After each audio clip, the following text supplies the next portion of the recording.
मंडळी, तुम्ही ही रेसिपी घरी एकदा नक्की ट्राय करा। त्यासाठी 1 कप मैद्यात मीठ, ओवा, 1 टेबलस्पून तेल घालून मिक्स केलं। आता पाणी घालून मऊसूत पीठ मळून घेतलं, साईडला ठेवलं। 2 चमचे कॉर्नफ्लोअर, 2 चमचे तूप 2-3 मिनिट फेटलं। पिठाचे एक समान आकाराचे छोटे छोटे 6 गोळे तयार करून घेतले। यातला एक गोळा घेऊन एकदम पातळ याची पोळी लाटून घेतली। सर्व पिठाच्या पोळ्या लाटून एकावर एक ठेवल्या। या पोळीवर तूप कॉर्नफ्लोअरचं मिश्रण लावून चांगलं स्प्रेड केलं।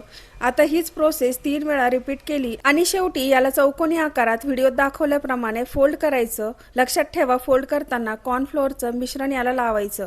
यानंतर याला आपल्याला हलक्या हाताने एकदम पातळ लाटून घ्यायचंय। आता आवडत्या लहान मोठ्या चौकोनी आकारात हे कट करून घ्यायचे। इथे तुम्ही डायमंड शेप मध्ये ही खारी कट करू शकता।